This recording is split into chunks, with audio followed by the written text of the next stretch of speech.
Peace be with you. Friends, our first reading for this Sunday is one of my favorites. It's from the book of Exodus, and it's about a battle between Israel and the Amalekites. And you say, well, that's of maybe mild interest to specialist historians of the ancient world. Or, on the flip side, you'll say, that's why I don't like the Bible. The Bible, it's all about these wars, and at the end of this story, Moses and the Israelites put the Amalekites all to the sword. So either this is an ancient irrelevancy or it's kind of an outrage. Well, can I suggest it's neither one of those? And to help us see that, I would draw attention not to any contemporary biblical scholar, but to a very ancient figure, Origen of Alexandria. Lived in the late 2nd, early 3rd century, so a long time ago. And he proposed a way of reading this kind of text that I think is still of great relevance to us. It shows why it's not just about some ancient, pointless battle, nor is it about some kind of, gruesome god performing genocide on people. How does Origen read this kind of story of the battle of Israel against its enemies? He sees Israel as evocative of all of God's power in the world, all that's good and creative and positive, godlike in the world.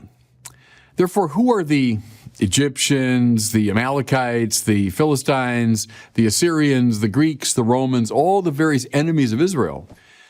They stand for all those powers of darkness, all those powers of sin, stupidity, cruelty, hatred, violence, racism, everything that stands opposed to God would be symbolized by these enemies of Israel. So a first basic point, and we just got to come to terms with it. The spiritual life's a battle, everybody. Always has been, is today, always will be until the end of time. The spiritual life is a battle. Why? Those who stand with the ways of God will be cheered by some, encouraged by some, true, but opposed by many. It's something that when I was counseling people in the seminary and those who were just commencing the spiritual life, they often begin with great enthusiasm. And that's good, that's appropriate. But there always come the point where I have to say, the more you walk the path of Christ, the more you will be opposed. You know that, don't you? And people say, what do you mean I'm going to be opposed? Well, just wait. You'll find out. If you're consistently on the path of Christ, trust me, they will come out after you. You know that line from Churchill I've quoted many times, I've always loved it. It gives comfort to me, which is, never trust a man who has no enemies. That means he stands for nothing. It's dead right, it seems to me.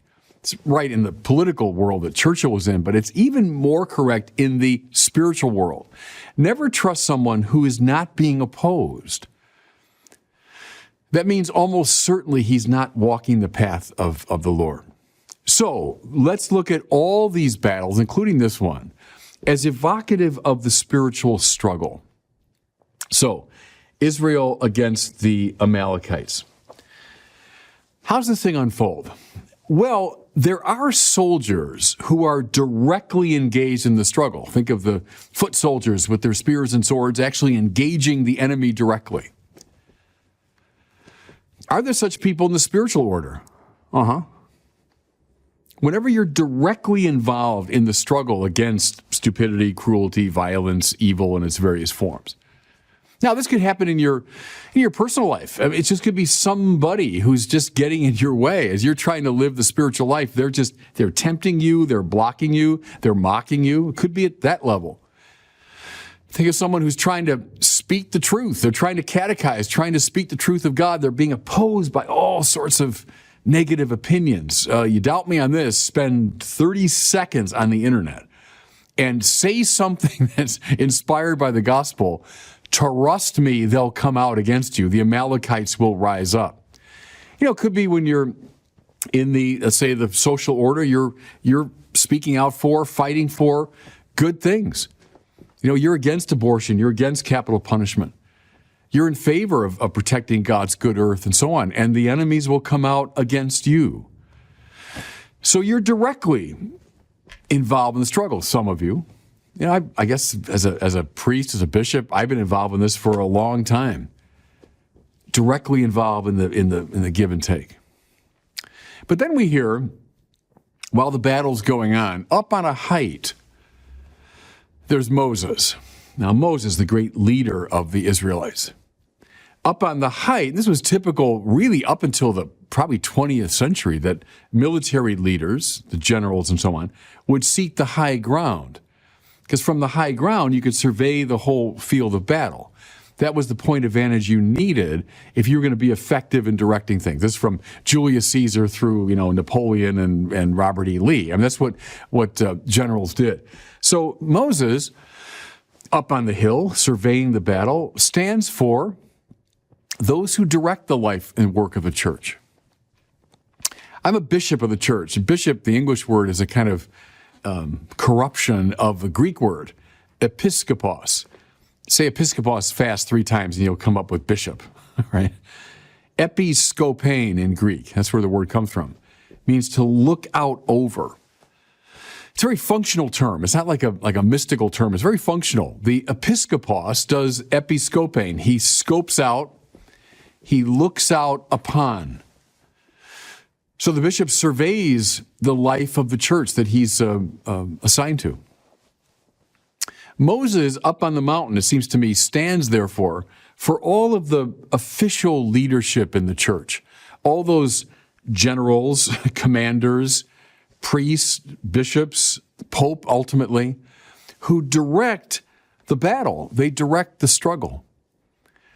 God bless them. I mean, without them, the battle wouldn't go very well, would it? I mean, if you're not being directed by a wise and prudent, strategically minded general, you won't do well.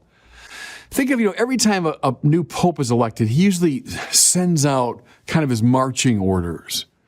Think when Pope Francis was elected and, the church that goes out to the margins, a poor church on behalf of the poor, etc. Those are all his ways of giving his commands to the army so we would know how to fight. But then this beautiful detail, Moses is not just the general who's surveying the scene and giving commands. He is that. But we also hear that he's got his hands raised. Well, that's an ancient gesture. I imitate it every time I say Mass. And I assume what they call the orans position, the praying position. Moses is directing the battle, but primarily he's doing it through prayer. So we speak of the leaders of the church as having a kingly office, that's administrative and directive, but also a priestly function. That means they sanctify. That means they pray for the church. So this morning, in my holy hour, as I always do, I prayed for the people that I serve. And I said Mass this morning, and I prayed during that Mass for the work that I do. Okay, that's Moses up on the hill directing the battle, the struggle against the Amalekites, but doing it primarily through prayer. Now, extrapolate from just the bishop, who's praying for his church. Think of all the forms of life within the church that are dedicated to prayer. Think here of monasteries and convents. Think here of mystics and contemplatives and visionaries. Think here of a homebound elderly person who can't be directly in the struggle anymore. Maybe she was, years before, but now in her old age, she prays for the church. Think of people who gather at 2:00 in the morning as part of a perpetual adoration society. They all are evocative of Moses with his hands raised, praying on behalf of those who are directly involved in the struggle. Okay, the picture, though, gets even more interesting. We hear that as long as Moses has his hands raised, the struggle goes well. But when his arms get tired and they fall down, then the battle goes against Israel. What a basically important spiritual point, everybody. The church is sustained by prayer, period. In the Bible, nothing great ever happens apart from prayer. If the church stops praying, the battle doesn't go well. So we hear about these two figures, Aaron and Hur, younger men who come along and they literally hold up the arms of Moses so that he can continue to pray so that the battle can continue to go well. those who support the prayers of the church. So here, naturally, I think of that army of people across the centuries who have supported with their financial donations, with their encouragement, indeed with their own prayers, who have supported the prayerful work of the church. There's not one monastery or convent, there's not one community of contemplatives that has not been supported by, at some point, wealthy people who gave the money they needed to establish themselves, who continue to give the money so that they might survive. You know, call that crude if you want. I don't think it's crude at all. It's just what you need in the real world. They are exactly correspondent to these two people who are holding up the arms of Moses as he sustains the battle. God bless those people. All these donors and wealthy contributors to the life of the church. Don't despise them. No. They hold up the arms which keep the army going, which keeps the battle against the Amalekites going well. Now, here's the point, everybody, and I'll bring it to a close here. To me, this is a beautiful icon of the variegated offices and functions within the church. See, don't fall prey to a sort of crude egalitarianism. Oh, yeah, we're all the same in the church. Don't bore me to death with that. We're all the same. No, how beautiful that we're different. That there are some people, yes, engaged directly in the various struggles. There are other people who are directing operations, other people who are praying for the success of the battle, and still others who are supporting those who pray. And it's precisely this variety that gives the church its power. You know, Cardinal George, who was a mentor to me, used to say that at the liturgy, what's displayed is the church precisely in its beautiful variety. There are those who will say, you know, animated by a very worldly egalitarianism, like, you know, none of that. No one should be any different. No one should stand out in any way. No one should be distinct from anybody else. It's just be an egalitarian society at Mass. No way. No way. That might be some utopian fantasy you have, but it's not the church. How beautiful that at the liturgy, the differences within the church are formally on display. Oh, that guy's better than that guy. No, it's not a question of better. It's a question of the differences within the life of the church being on vivid symbolic display. How beautiful. I'll tell you exactly where things go wrong. And this is exactly what the devil wants. He wants to turn us against each other.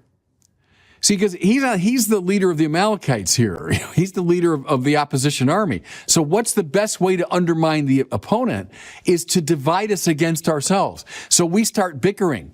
And now it's, you know, the laity against the clergy. Now it's priests against bishops. Now it's the laity against those rich people. Those rich people. Forget all that. That's the devil's work. We are most effective when we are on beautiful, interdependent, variegated display. That's when the church is most effective in this battle against the Amalekites. Young people want that. They want the real thing. And we shouldn't settle for, well, you're kind of a spiritual person, you know, keep seeking. No, they want something nourishing. And the Benedictines can give it to them.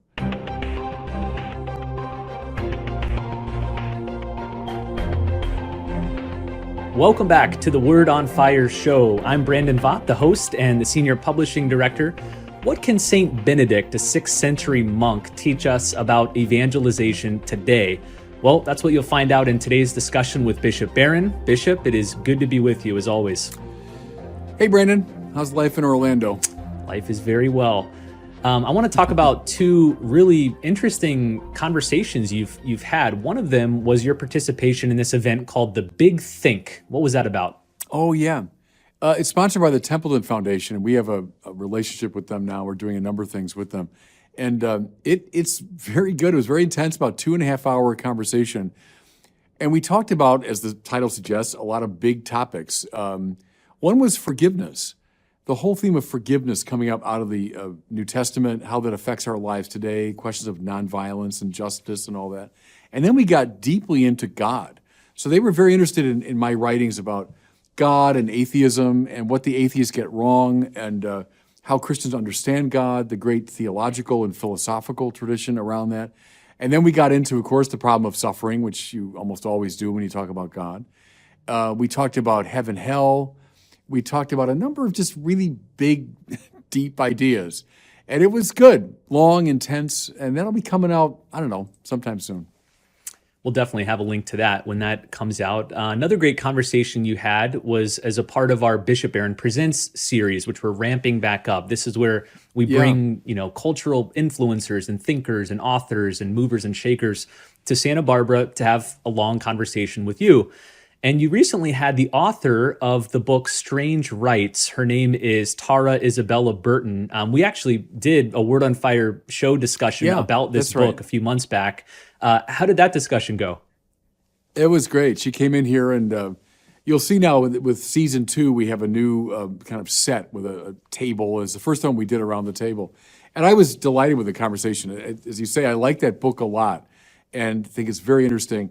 As I said to her at the end of the conversation, to me, it was a very hopeful book at the end of the day, because she shows that even among the nuns, you don't have simply a barren atheistic sort of landscape. You've got a pretty richly textured religious landscape, for want of a better term, meaning people are reaching out to the ultimate, the transcendent, along all kinds of different paths. And so it might look like just a farrago of wild, crazy ideas, but I think she sees in it, and I agree with her, there's some ground for hope there. So look forward to watching that conversation.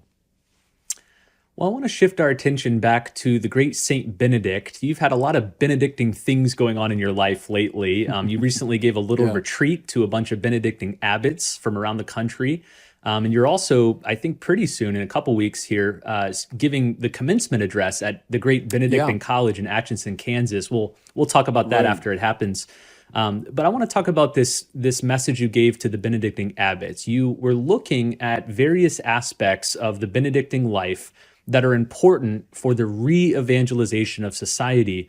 And I thought it was so good and also applicable, not just to Benedictine abbots, but to Catholics everywhere, these evangelistic principles we can pull from the life and work of St. Benedict. So let's begin briefly maybe by exploring your own history with the Benedictines. I believe that attraction began early, right? When you were a teenager, you read the memoir of the great Trappist, Thomas Merton. But talk about the origins of your familiarity with Benedictine spirituality.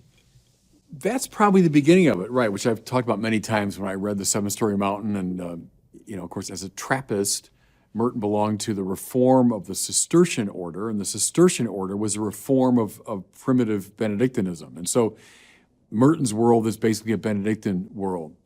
The second connection was, as a high school freshman, I was with the Dominicans at Fenwick High School, and I really got my vocation from them because I first heard about Thomas Aquinas. But then after my first year, for a variety of reasons, I went to another high school called Bennett Academy, and that was associated with the Benedictine Abbey in Lisle, Illinois. So right away, I was then in the presence of a lot of Benedictine monks, and I remember the liturgies out there on Sunday.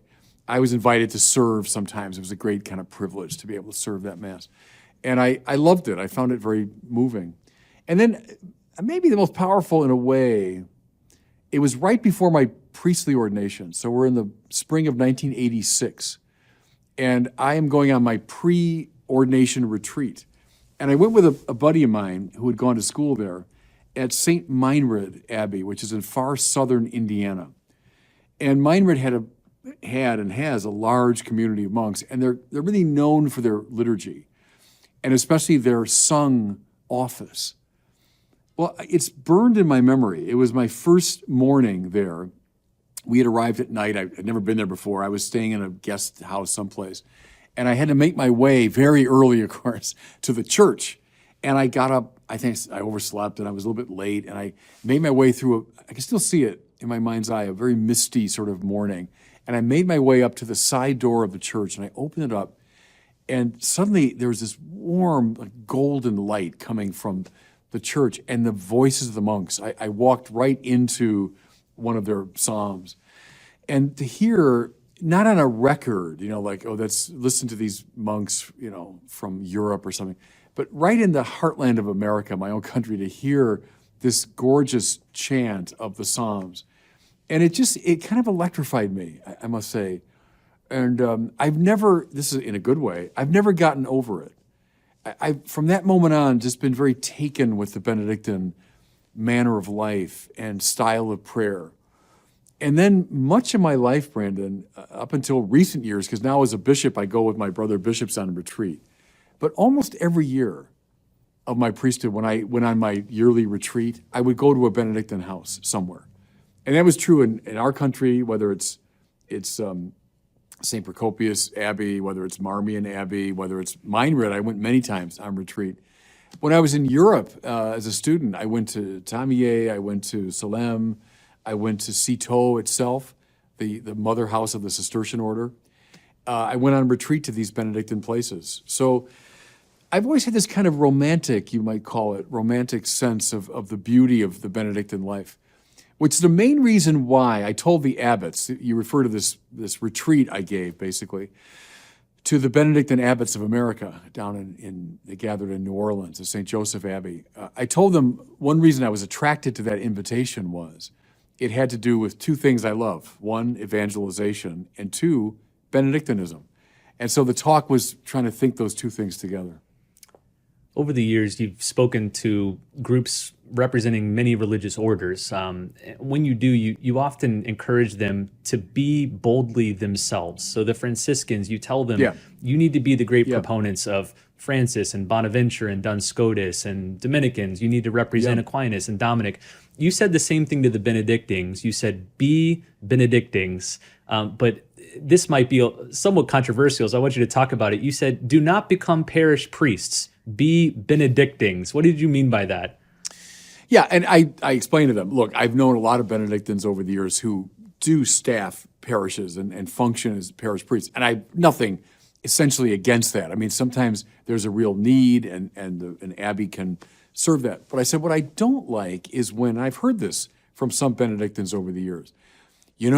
I didn't really know what it meant to be a priest until I was doing parish work. Well, look, I'm a diocesan bishop. I know all about parish work. I respect it. I admire it. I supervise 40 parishes. I have nothing against it. But I said, I always kind of balk at that because Benedictines should say, no, look, I totally get what it means to be a priest precisely as a Benedictine, as a monk, as someone dedicated to the ora et labora of the monastery. And don't, I said to them, fall into the trap, I think, of so valorizing or so romanticizing parish work as though that's what it really means to be a priest. I think by being great monks, they can be of evangelical power. And they don't have to transform themselves into diocesan priests in order to reach the people. Be monks with all that means, I said, and I think you'll evangelize even more effectively. Let's turn now to several principles of the Benedictine life that are potent for evangelization. And again, I think these are applicable and valuable not just to monks, but to lay people, anyone working in the field of evangelization. The first principle is humility. St. Benedict speaks about humility often in his rule. What's his insight about this virtue, and why is humility necessary for evangelization? Well, right. Benedict says that the monastery should be a school of the virtues. It's a beautiful description. A place where we learn the great virtues of the moral life and the spiritual life. But what's the most important virtue? No question about it in Benedict's mind. It's humility. He gives us 12 degrees of humility, spends an awful lot of time on it. I think, Brandon, I told the abbots this as though they need to hear it from me. I mean, they know it. It's related to the opening word of the rule, which is obsculta. Listen. Listen. Hear, O Israel, the Lord your God is Lord alone. Faith, fides ex auditu, Paul says. Faith comes from hearing. Listen. The person of faith listens to a higher voice, a voice beyond his own voice, beyond the voices of those around him in the culture. He listens, attends to the higher voice. And that is humility, it seems to me.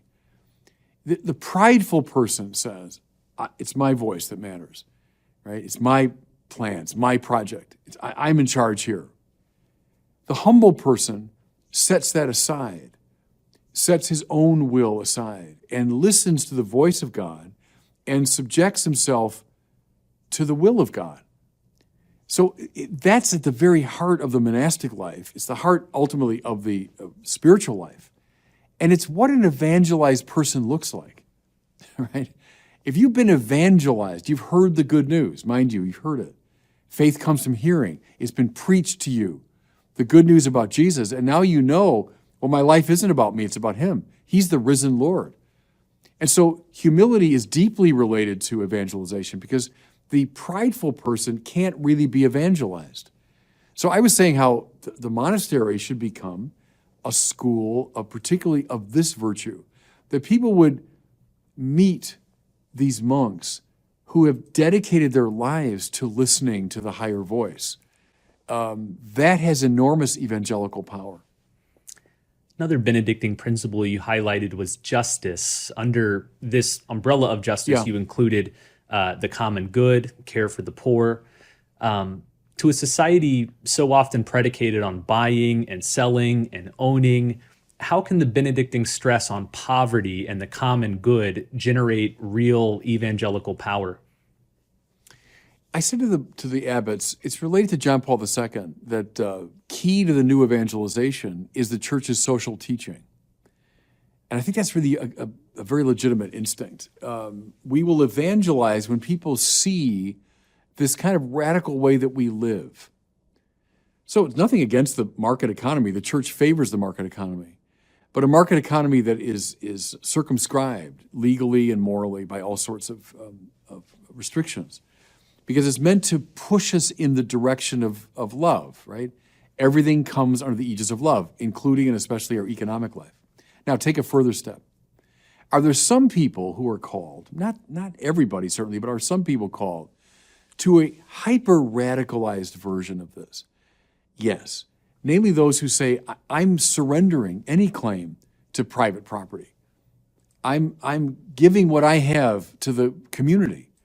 There's nothing that I own. Everything is owned in common for the common good.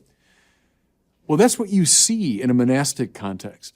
Benedict is very strong on this, that this, he calls it this evil of private property. And again, he means in the monastic setting. So we're not talking about communism here on the grand scale, that the evil of private property, this is mine, right? That must be eradicated from the monastery. So in the very radicality of this form of life, we're meant to see something new, something different, something that gets our attention, right? And maybe shocks us out of our self-preoccupation, our obsession with what's mine and building up wealth and riches. I remember one of the abbots, we had a conversation afterwards, and he goes, well, we're not recommending abjection. And that's true. Like, you're not saying, I will only be a monk if I live in abject, poverty. No, it's this keen sense of the common good, that whatever I have is for the sake of the whole. I think that has enormous evangelical power when people come and they see this radical form of life. I think I reminded them too of the great Cardinal George remark about pacifism. I think we've talked about it, where the Cardinal said, look, I'm glad there are some pacifists in the church because in their radicality, they remind us of what life in heaven will be like, right? When we can put away our swords and put away all violence. But he also added, I'm glad not everyone in this world is a pacifist. But there are some, just as I'm glad there are some celibates in this world who remind us of the way we will love in heaven. But I'm glad not everyone's a celibate. So I'd say in a similar way, I'm glad there are some people that live this really radical form of the common good, that they surrender private property. Now, follow Cardinal George. I'm glad not everyone lives that way. Not everyone's called to that. But the monks are, and they're meant to wake us up to a new possibility. Let's look at another key Benedictine principle, and that's the cultivation of beauty. You said, and I'm quoting you here, Benedictine houses are usually in beautiful places and marked by beautiful art and architecture, This is not insignificant, evangelically speaking. Why is that so? Absolutely. Yeah, and it's funny, Brandon. Maybe the one exception I can think of in all my wanderings around the Benedictine world might be Citeaux itself. The Cistercians are known for their kind of austerity, and Citeaux, where Bernard and company, founded the Cistercians, is in a just very kind of flat country. It's near Dijon in France. The church building itself is not very remarkable. There's not a lot of artwork, but that's kind of the exception that proves the rule. Otherwise, gosh, everywhere I've gone in the Benedictine world, Einsiedeln and Tamier, and then you go to San Anselmo in Rome, and they're beautiful. They're beautiful locations. They're beautiful buildings and architecture. As we've often said, of the transcendentals, the good, the true, and the beautiful, maybe the beautiful is the least threatening. Just look. Like if there's a non-believer who's maybe vaguely interested in the faith, and maybe they're not real argumentative, they're not intellectual types, maybe just bring them to a monastery. Just show them, look at this place. And then bring them in, as I had that experience long ago, just to come into the church, beautifully appointed church, while the monks are singing the Psalms. There's an alchemy there. Something's going to happen to you. Something will change in you. Just watch, participate in the beauty of the liturgy. I go back, Brandon, in my mind to that story about James Joyce, born and raised an uber Catholic, but then, he falls out with the church and has this really ambiguous relationship with the church.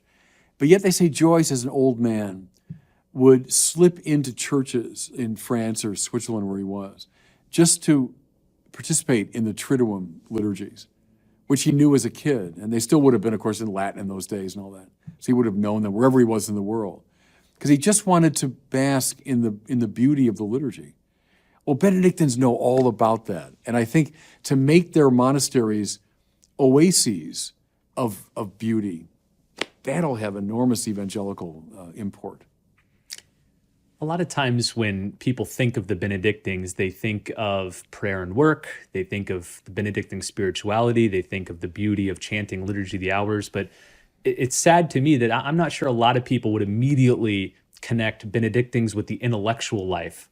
But you emphasized in your talk to the abbots that we're hemorrhaging young people from the church very often for intellectual reasons. We know that from the surveys. Yeah. And so this is what you said in response. And again, I'm quoting you.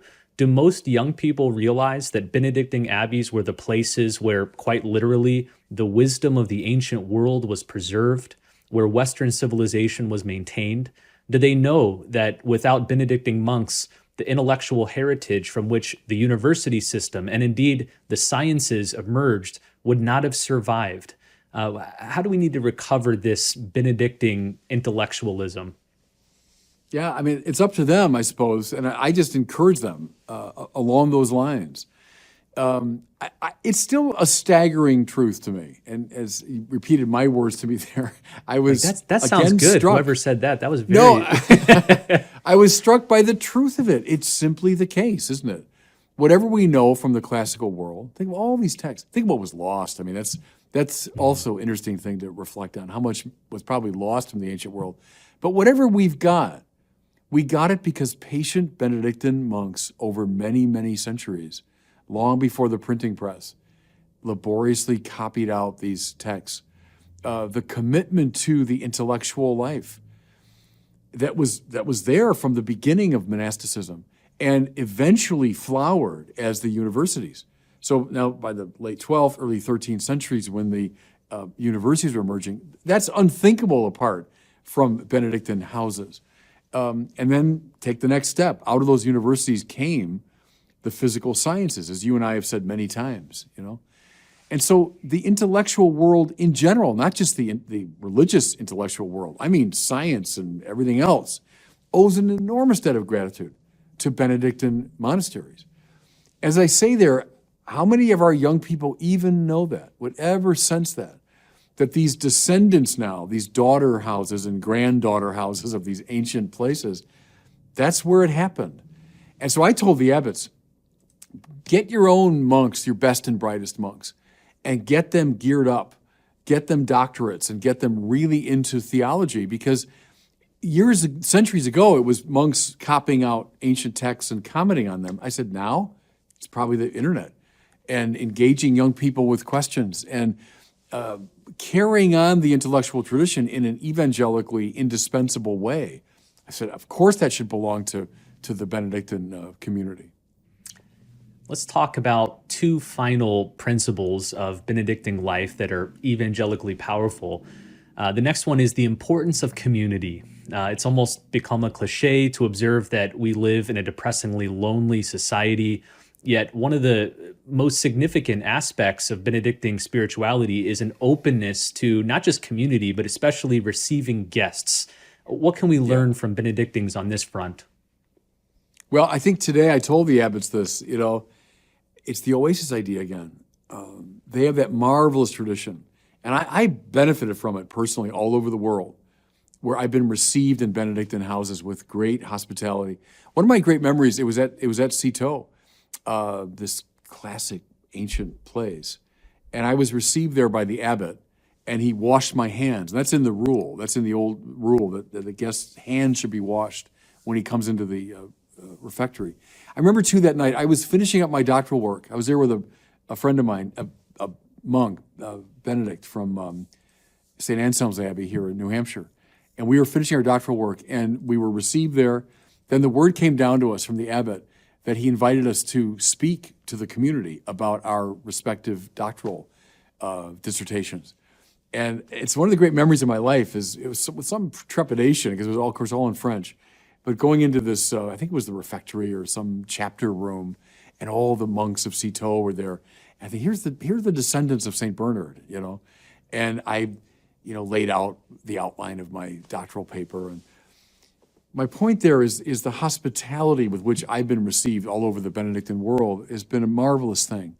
And I said to the abbots, think of the young people that are searching, they're lost, they're angry at the church, whatever. Your outreach to them to let them participate for a time in your community as a daily visitor, as a weekend visitor, as a retreatant. I said, that can change someone's life. And you should make these oases very available to people. And I said, think of me walking, I was a seminarian about to be ordained, but still, I'm 36 years later, still profoundly moved by the memory of that experience. So keep those Benedictine arms wide open to receive guests. Well, the final encouragement you gave the Benedictine abbots was to be masters of the spiritual life. You shared your deep conviction that the armies of young people that have drifted into these weird, syncretistic, anti-institutional forms of religion. We were just talking about Strange Rites, that book, which chronicles this exact phenomenon, that many of these young people are starving for the real thing. That's what they're hungering for, but they need masters who will guide them. How does Benedictine spirituality help here? In every way. I told them, it's, of course, Pope Benedict who takes his name from this great saint and this great tradition, where he said, look, what people want out of priests, finally, is a master of the spiritual life. So priests are a lot of things. We're administrators and we're evangelists and we say the Mass and we visit the sick and all those things. But finally, he said what people want. They want a sense in you that you know what the spiritual life's about, that you know how to guide people on the path to God. And I said to the abbots, look, you've got the greatest tradition in the West of spirituality. Centuries of some of the greatest spirits who know the path to God and how to draw people into it. And I said, when the young people come to your monasteries, that's what they want. So when you welcome them and you bring them to the liturgy and you invite them to, eat and drink with you and so on, but realize what they're hungry for ultimately is, call it spiritual direction. That they want to know the path to God. I think here of a great Benedictine like Columba Marmion, who's a 20th century master of the spiritual life. All these dynamics that govern our journey into God, our walk with Christ. And someone like Marmion, who draws on John of the Cross and draws on the Scripture and draws on Aquinas, but gives it a very high level of articulation.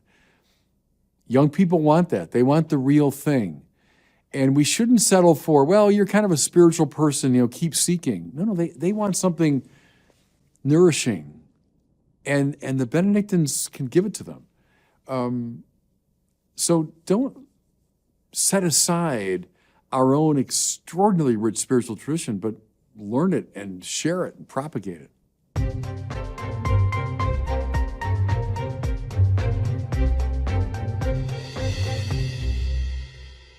Well, it's time now for a question from one of our listeners. Today, we're hearing from Ian, all the way up in Vancouver, Canada. If you have a question for Bishop Barron, you can send it in to us, record it on any device at the website askbishopbarron.com. Today, Ian is asking about a personal practice in Bishop Barron's own home. So here's Ian.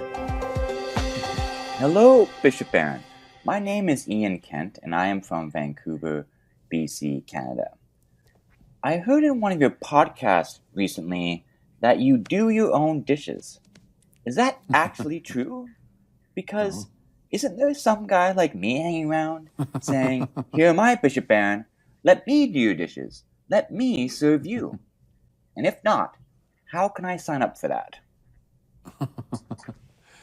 Good, thank you for that question. Yeah, it is true. I live in a house. The bottom floor are the offices for the region, and I live up on the second floor. And Father Steve Gruno, who runs Word on Fire, lives there with me. And I'm out and about a lot, so I'm traveling, or I'm on the road, or I'm now confirmation season. I'm eating out a lot. But during COVID, especially, like most people, I was home much more often. And Father Steve is a good cook, and he makes not fancy, but they're good, simple, nutritious, healthy meals. And we kind of cut a deal that he would do the cooking, because I don't know how to cook, but I'll do the dishes. And I like doing dishes, and I think I know why. My life is kind of cerebral, I'm thinking and writing and speaking and preparing, and I go to meetings, and there's something about this simple kind of repetitious quality of doing the dishes. You don't have to think about it very much. It just appeals to me. And you get why in places like monasteries, that kind of simple, repetitive work fits in very well with a life of prayer. And it's funny when you ask that question, I'm reminded when I was a kid, I didn't do dishes. My mother did that when I was a kid. But my job around the house growing up was cutting the grass. And we had a big yard, front yard and backyard. So it took, I don't know, hour and 20 minutes to do it. But I think what I liked about it, I was outside, so it's summertime, you're cutting the grass. And it's very repetitive. You kind of go around the outside, then you do the next row in, you go around. And I'm not joking when I say this. When I first started reading people like Thomas Merton, and they're talking about contemplation, I thought a lot about cutting the grass. Simple, repetitive, gives you a lot of chance to sort of think and muse, or even kind of turn your mind off. I'm just doing this thing. And see, something else will tend to surface when you turn the calculating Cartesian mind off. You shut that down, something else tends to arise.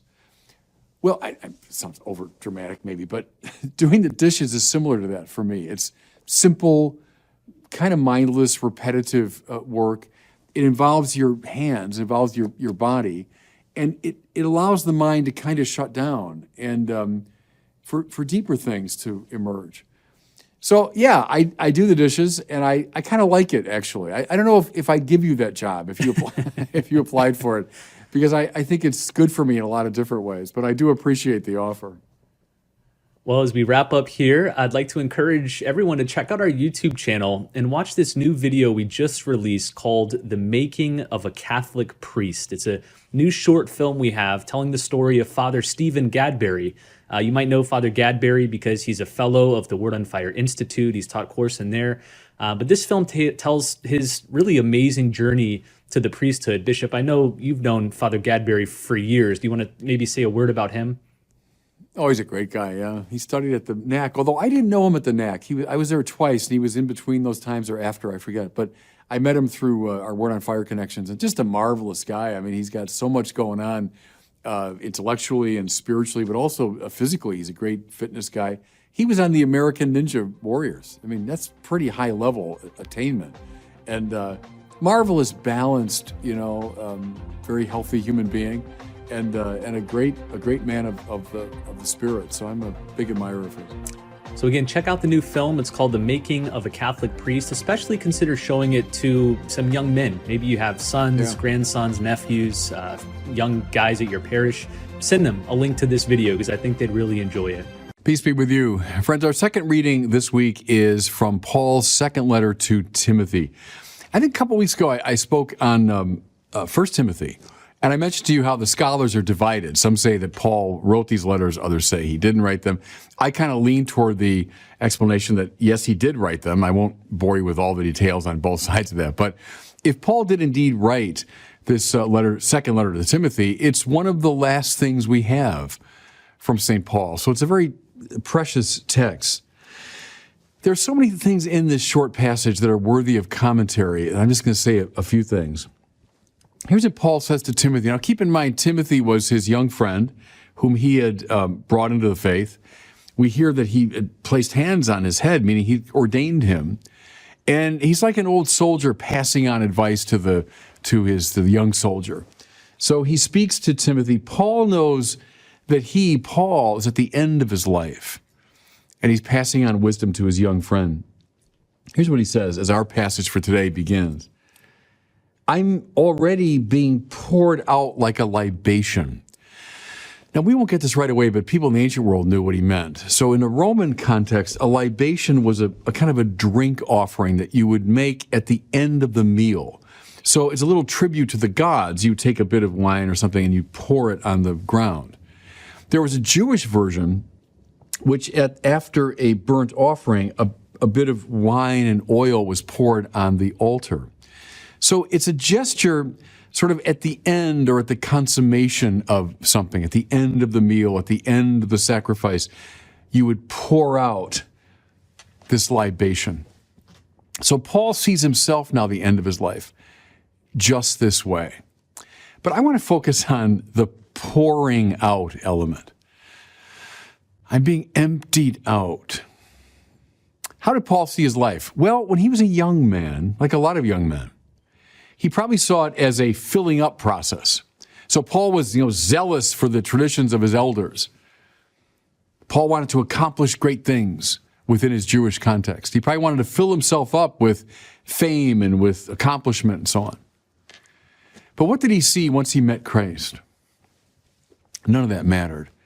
In fact, didn't he tell us, I consider all that rubbish compared to my knowledge of Christ? And he saw his life, therefore, as modeled after that of Jesus. Though he was in the form of God, Jesus did not deem equality with God a thing to be grasped at, but rather he emptied himself, being born in the likeness of men. Christian life is not, listen, a filling up. There's the great lie, by the way, and you see it everywhere in our culture. The great lie is, I'm like this empty cage, and I have to just fill it up with stuff. That's how I'll be happy. I'm unhappy, and I'll tell you the reason is I don't have enough of, I'll fill in the blank, whatever it happens to be. It's wealth, it's honor, it's privilege, it's position, it's degrees, it's money, whatever it is. And I just got to fill my cage up with enough, I'll be happy. Au contraire, as the French say, that in fact leads you to addiction and deep unhappiness. Rather, I'm being poured out like a libation. The good life is not one that's filled up with stuff, it's one that's emptied out. To love is to will the good of the other. It changes your whole life, your whole perspective when that sinks in.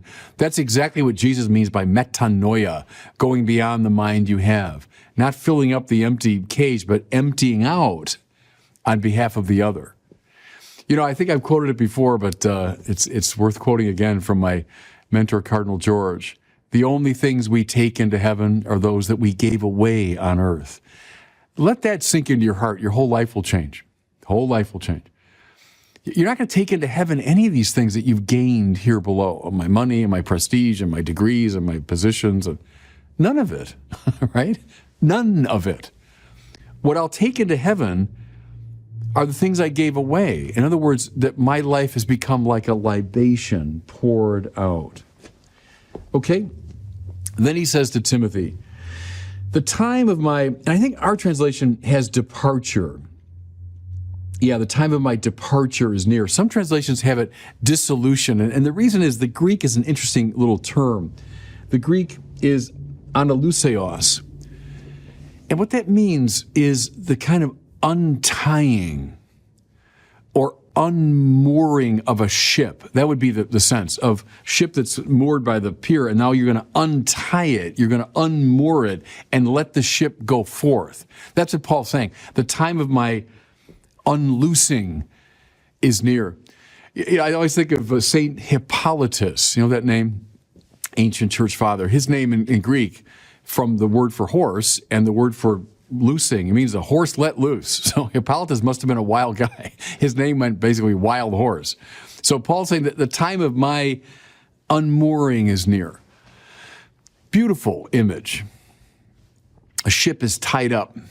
It's prepared for a journey, right? It's loaded with supplies. It's fixed up. It's prepared. The crew goes onto it to make sure the sails are okay and all that. But the ship's not meant for that. It's not meant to stay moored by the pier with all of its accoutrement in place. No, it's meant to be unloosed, unleashed. It's meant to go out onto the open sea into great adventure. So Paul is saying here now, at the end of his life, he's ready for the real journey to begin. Beautiful.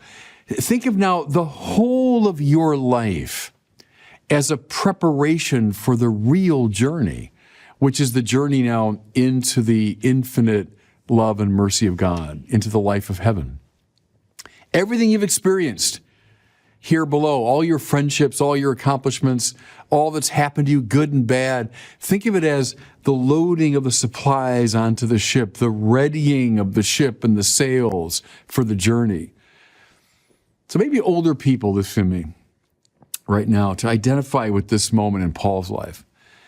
It's not a despairing moment. Like, say, I'm poured out.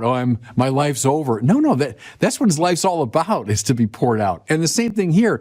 The time of my dissolution, don't read it that way. The time of my departure is here. I'm ready. I'm ready now for the real journey. Then he says to his young friend, Timothy, I fought the good fight. I finished the race.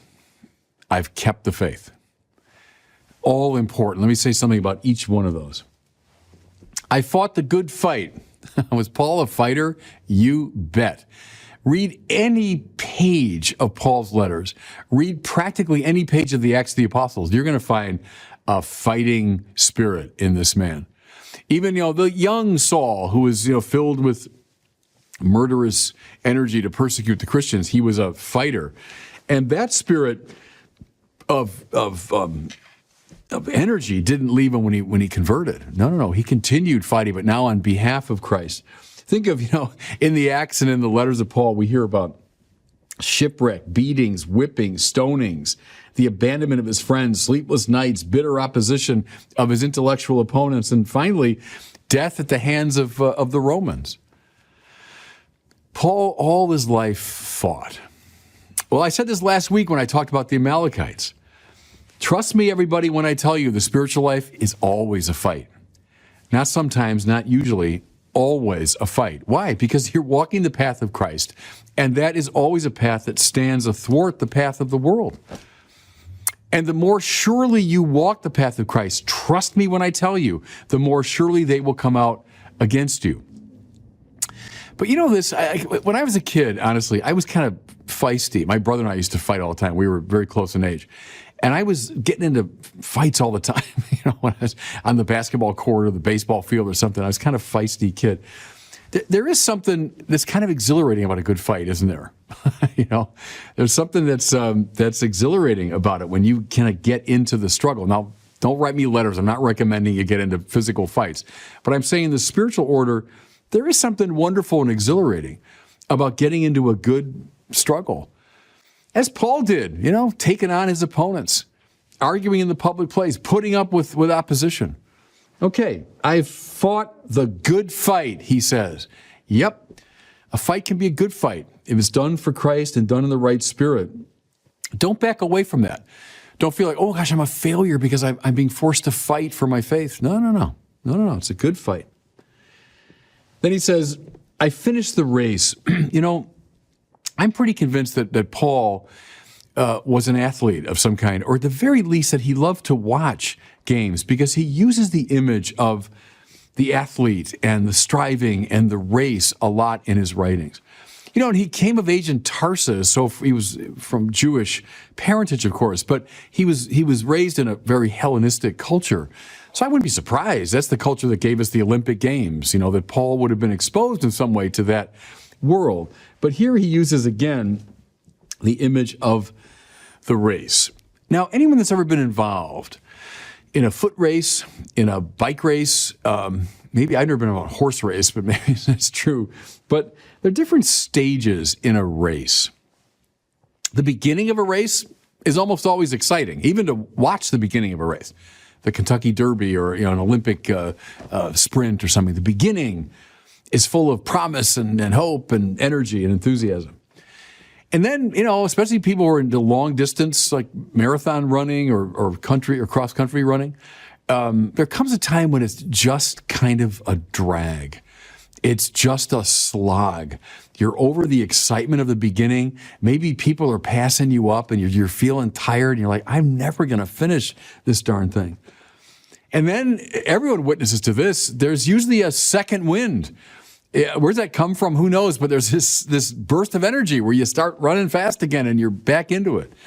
And then there often comes, and I've spoken about this to you before because it happened to me once in my life. Happened on a bike trip I took from Paris to Rome. There's the experience of hitting the wall in a race where you can't go on. Not like you're just getting tired or you're just getting discouraged. I mean, you can't go on. Here's my point, everybody.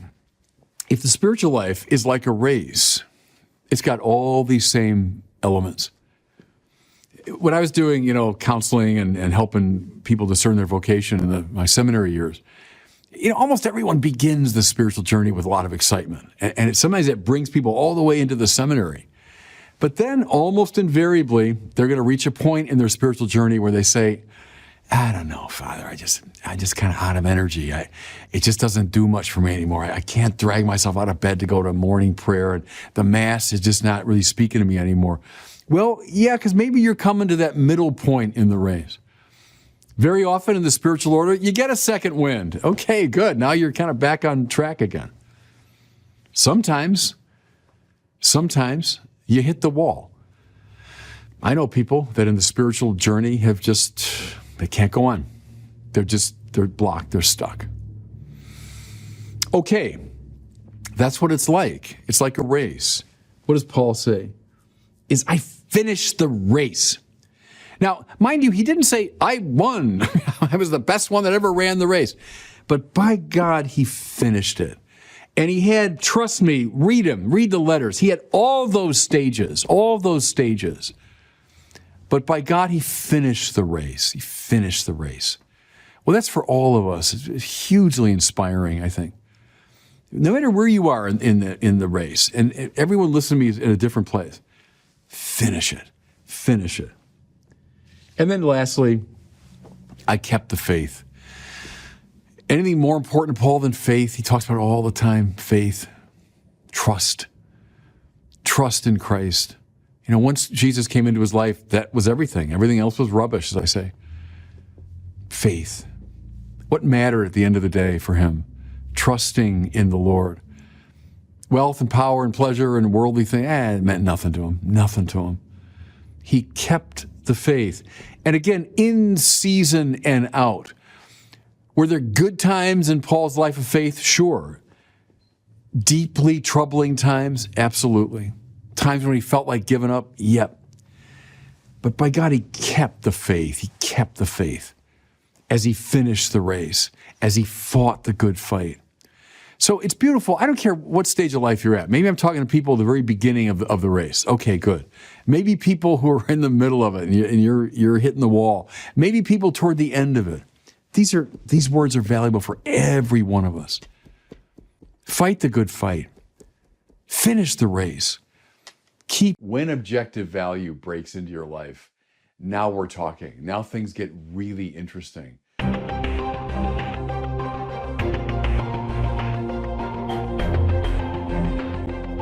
Welcome back to the Word on Fire show. I am Brandon Vaught, the host and the senior publishing director, and I'm joined today by the new bishop of the Diocese of Winona, Rochester, Bishop Barron, who is recording this now from Minnesota. So it's the first show we're doing here from Florida to Minnesota instead of Florida to California. So Bishop, it's good to see you in your new home state.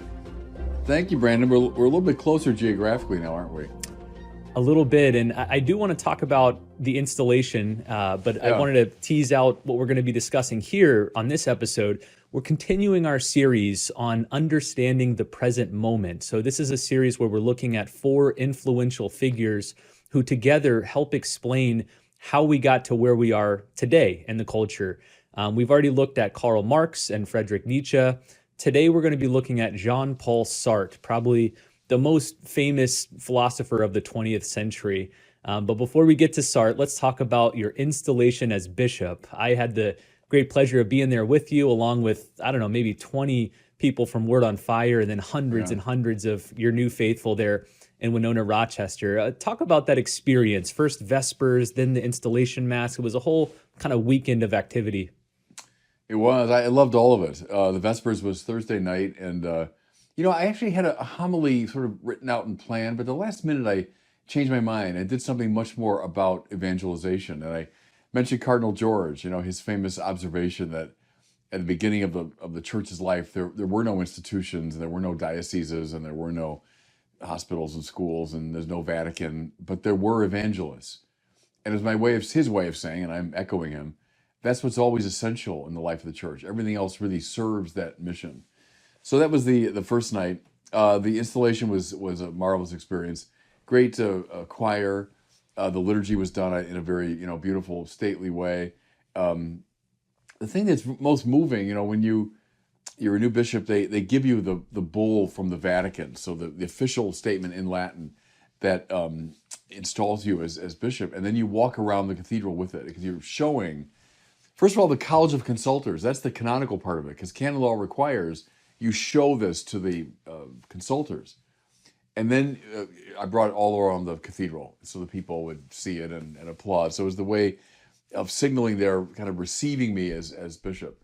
But all the priests were there, and the deacons and the religious and a lot of the lay faithful and the people from all different walks of my life, from Word on Fire to people in Chicago to Californians. And so it was a joy. It's so many receiving lines. You might hear my voice. I caught a little bit of a cold, I think, from shaking all those hands. And because then 2 days later, I went down to Winona, because I have 2 cathedrals. I'm a kind of rare bishop that way. I got 2 cathedrals. One is the co-cathedral in Rochester, and then there's the main cathedral in Winona.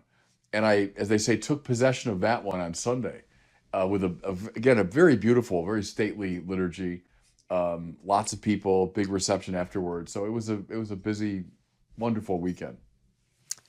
One of the main figures during your installation was Archbishop Christophe Pierre, who is the nuncio, the representative of Pope Francis to America. And I got to talk with him a couple times during the events, and I was very encouraged to hear his familiarity with Word on Fire. He knew it, he followed it. He said to me, "You're the guy that asks the questions." And I said, "Yeah, Bishop Barron's the guy that gives the good answers." He said, "Oh, Word on Fire, Word on Fire." So we're at least known in the papal circles. So that's really encouraging. Well, that's no small thing. And he's a very interesting fellow. He's a Frenchman, of course. He and I have something in common. We have the same alma mater. We both went to the Institut Catholique in Paris, I think about 20 years apart. But and of course, I'm a bit of a Francophile. I love all things French, and so we've bonded there. But delighted he was here. He left, I think, the next day to go home. He takes the month of August as a vacation in France. So I think mine was the last installation he had before the vacation. All right, well, let's turn back to our ongoing series here on understanding the present moment. This is the third episode, so if you haven't listened to the ones on Marx and Nietzsche, I encourage you to go back and watch those.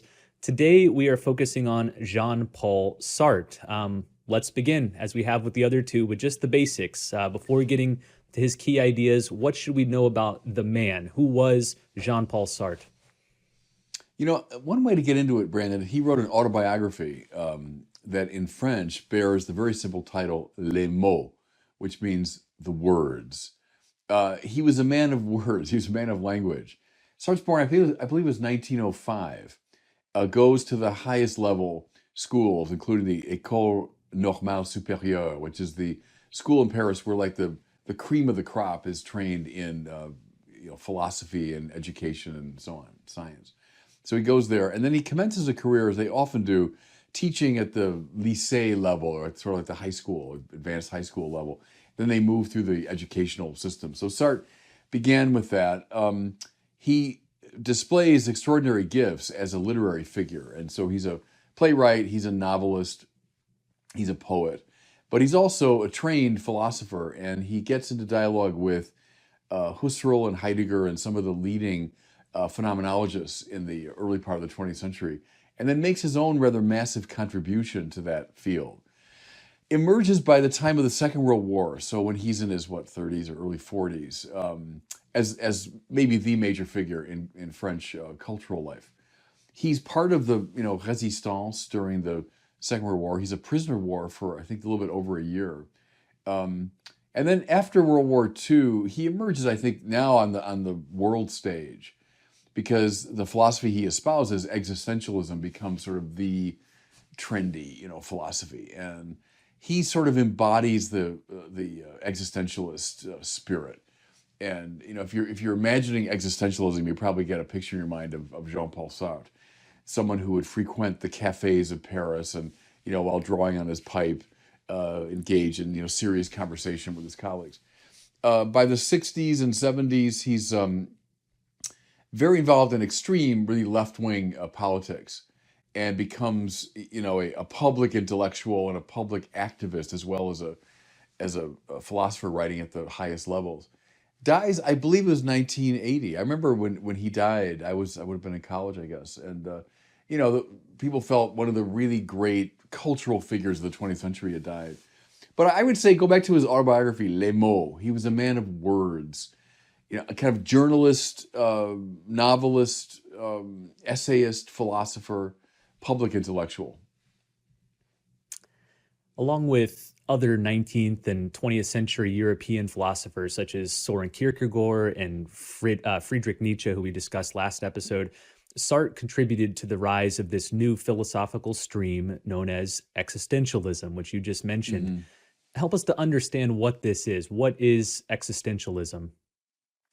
The best place to look is Sartre's own famous lecture he gave. It was right after the end of World War II, and the French were kind of feeling a sense of liberation, from the Nazis and all that. And there was great excitement about the sort of the rediscovery of French cultural life. And Sartre gives a public lecture, which then was turned into a very short, very small book, but very illuminating. It's called in French, L'existentialisme est un humanisme. Existentialism is a humanism.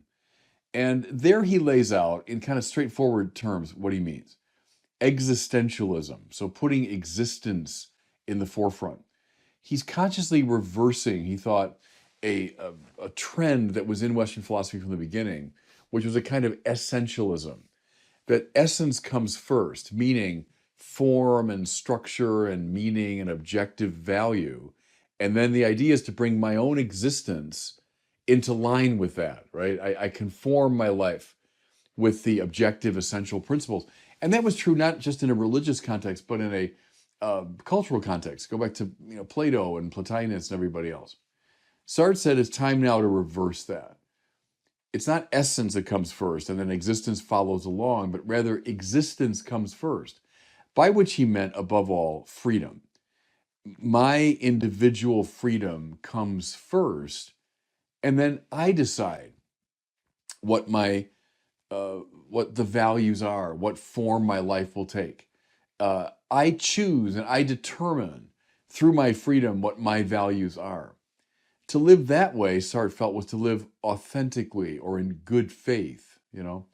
So the existentialist hero, and Sartre himself, I guess you could propose as the prototype, the existentialist hero is the one who realizes, look, there is no God. God doesn't exist. There are no objective values. There are cultural constructs, and they come and they go. But what's really real is me in my individual freedom. That's what's real. And I start with that, and then I create my own world. See, in a way, Sartre's atheism is very important for a system. Because if God's out of the picture, then anything that's connected to God, like objective moral and epistemic value, goes out the window. And what happens, I think he'd be pretty straightforward about this, is that each individual becomes God. Because each individual now can define his or her own existence. And so I use that term, authenticity is a big term for the existentialist.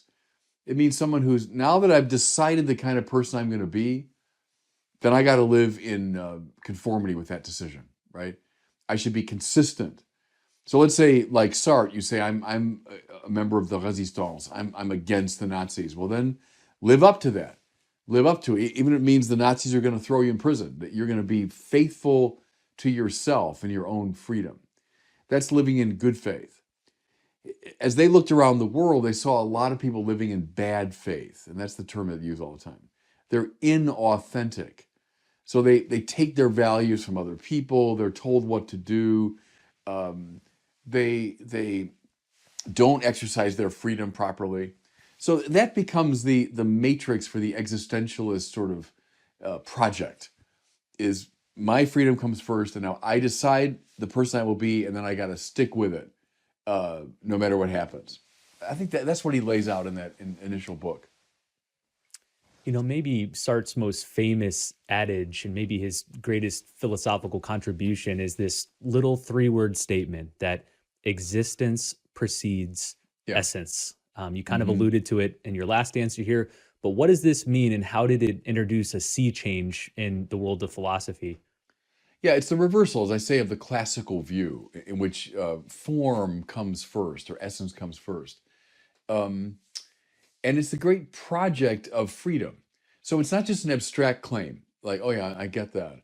It's a claim on your life that your freedom is paramount. And you've got the responsibility now to make your own life. See, Sartre would probably see the classical person, or let's say the medieval person, as kind of a pathetic figure in a way, because he's dictated to. He's told by his family, by his society, above all by his church, the person he should be. Where the existentialist hero has thrown all that off. So Sartre says famously, la vie est absurde, right? Life is absurd. Meaning there is no objective value. There is no objective meaning. Don't look for that. Yes, you live every day and then you're going to die. And you don't live on afterwards. The world's going to come to an end. So objectively speaking, la vie est absurde. So have the courage of your convictions that you accept that and then say, all right, well, it's up to me. It's up to me to decide the meaning of my life. And so it puts a greater burden, if you want, on the individual. It assumes this sort of godlike prerogative of defining his own life. But they would tend to see the classical person as kind of a pathetic figure, not living up to his freedom. We mentioned a few moments ago Sartre's book, Existentialism is a Humanism, published in 1946. Maybe his most famous book, though, was published a few years before that, and it's titled Being and Nothingness. What does Sartre mean by nothingness here? Is he a nihilist? Is he advocating meaninglessness? What is he getting at? Well, it's a very interesting thing, and that's a huge book, L'être le néant in French, the being and the non-being.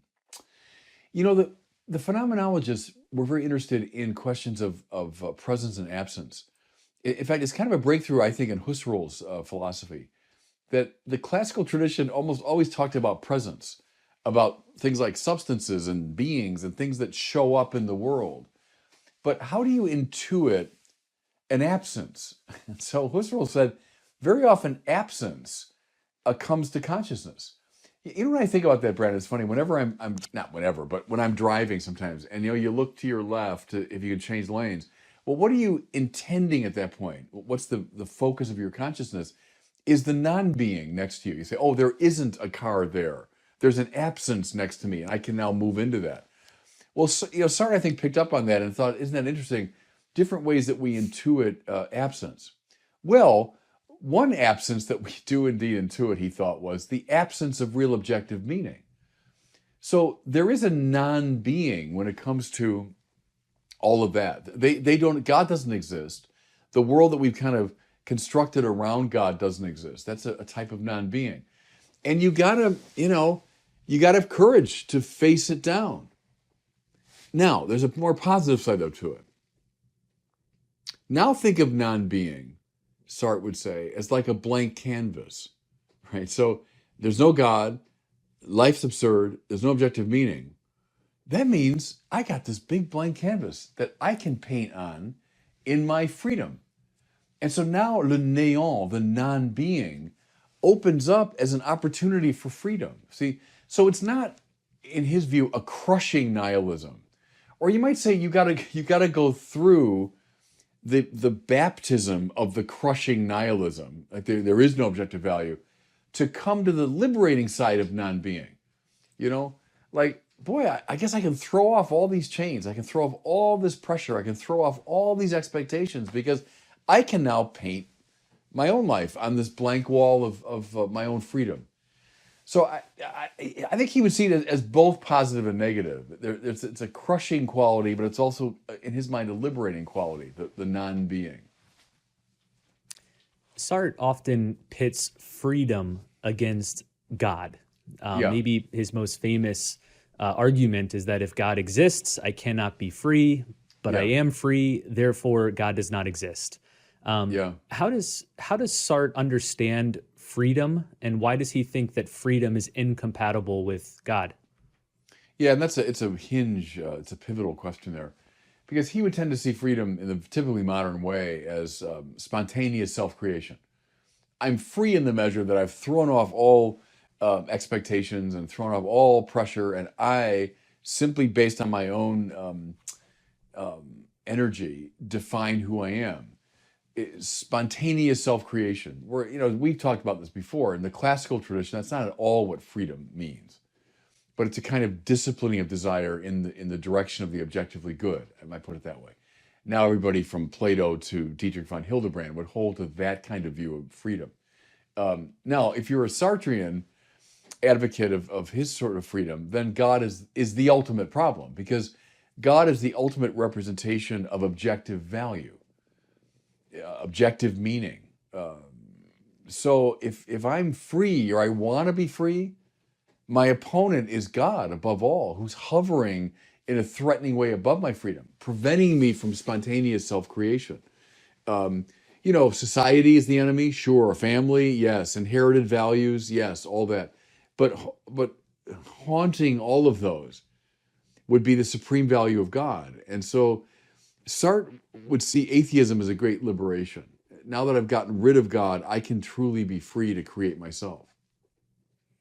Speaking of that self-creation, you've often traced Sartre's ideas forward to today's culture of self-invention. Absolutely. How do these find roots in Sartre's ideas? Yeah, and we traced it too, Brandon, earlier with people like Nietzsche and Marx. But you see, I think, very, very clearly in Sartre. In fact, he brings it into explicit consciousness with his language. I think what was whispered about or bandied about in French cafes in the 1940s is now in the mind of every teenager in America. I think that's what, in the West, that every teenager kind of takes for granted. Yeah, I define myself. Who are you to tell me what to do or who to be? We talked about the gender thing before, because to me that's a sign of it, that heck, even my gender I can define. Don't tell me that even what's inscribed in my body is a limit to my freedom. And that's the argument you have of some of the really radical gender advocates against, I think, more commonsensical people. It's a Sartrean argument.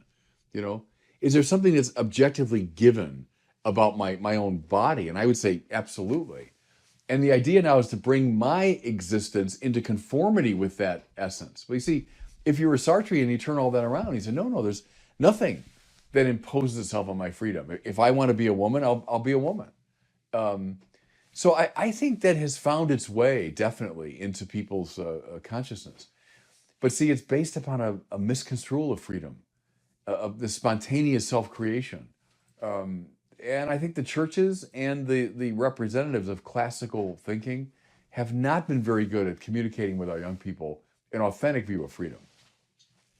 It seems to me that this culture of self-invention is a sort of fool's gold. It sounds exciting at first that I get to create myself and define my own existence, but then after a while it seems meaningless, pointless, tiresome. I think a lot of the deep unhappiness today among young people is directly linked to this culture of self-invention. They're lost. They have no meaning, and it's because they've dropped the form. They've dropped the essence of what it means to be human. You know who saw all this, Brandon, a long time ago was our friend G.K. Chesterton, where he saw rationalism, that was just kind of coming on the scene in a big way in his youth. Like this little train going around one little track, around and around and around, and caught in this repetitive pattern. Or his image about, you gotta crack your head open to let in some light. The problem is that we're caught in our own little world. It's the world of my invention, the world that I've created for myself. But the marvelous moments, and this is where I go back to Dietrich von Hildebrand, when objective value breaks into your life, now we're talking. Now things get really interesting. When your kind of pathetic freedom is turned upside down and offered a whole new horizon.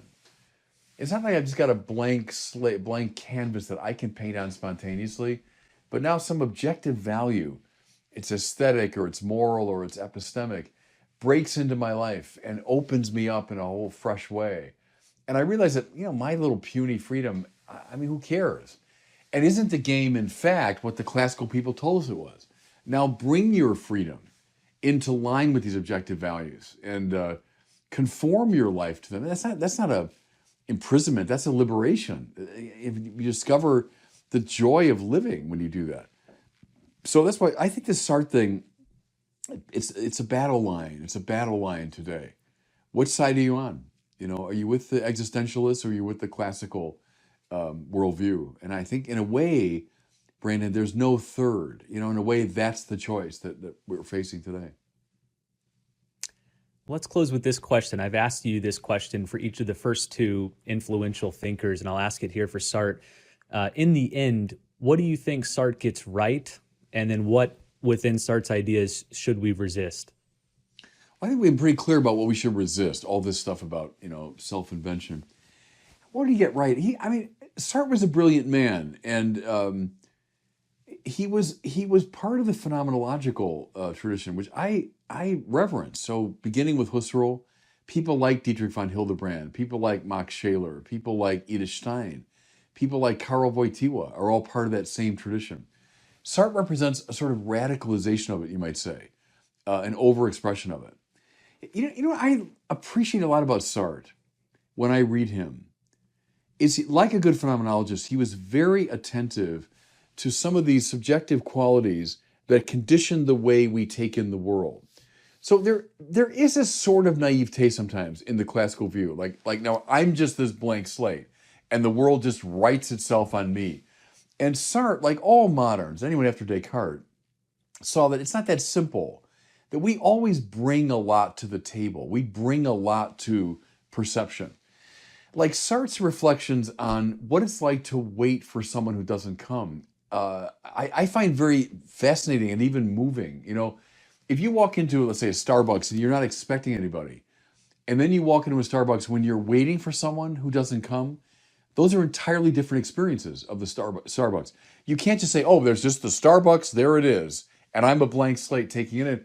No, you're very different in those two cases. Think here of, the old principle from Aristotle is whatever is received according to the mode of the recipient. Well, you might say that's a kind of Cartesian seed planted within the classical tradition. That, yeah, there is the objective realm, and yes, I want to affirm that, but it's taken in accord with some form of receptivity. Sartre is a phenomenologist. He's also a novelist and a kind of a psychologist, and he's very good, I think, at naming those dynamics within our consciousness. So that's one thing that I very much appreciate in him.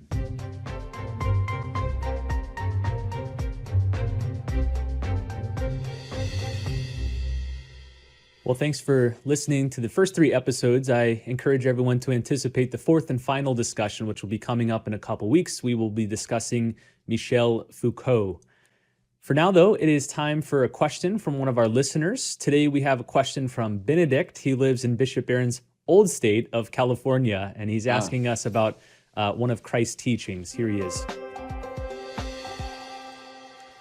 Hello, Bishop Barron. My name is Benedict from Ventura County, California, and my question is, Christ tells us to love our neighbor as ourself, and also to deny ourselves and take up our crosses. How does someone be selfless and yet love himself? Thanks a lot. Yeah, it's a good question. That comes up a lot in the great tradition.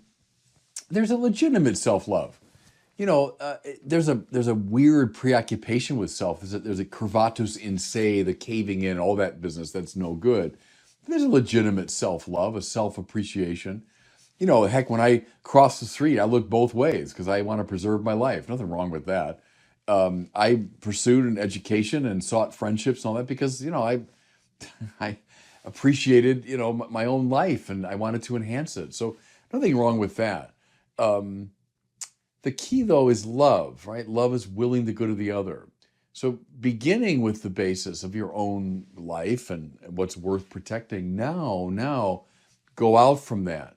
Love, will the good of the other. And now that original self becomes enhanced. It grows, and the grace that I received as I give it away becomes even more grace. So nothing wrong with a legitimate appreciation or love for oneself. But now, as the Lord says, make that the basis not for a self-involved curvatus in se attitude, but now a self-gift. So do a John Paul II here. If life's all about making yourself a gift, well, you can't give what you don't have. So you have to have cultivated yourself in some way in order to give it. So I think that's the right balance. Well, thank you, Benedict, for your question. If any of you have questions for Bishop Barron, please send them in to us at the website askbishopbarron.com.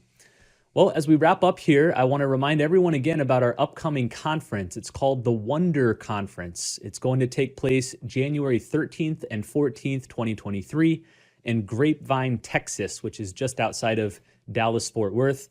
One of the most important evangelical tasks today is responding to the belief held by so many people that faith and science are in conflict.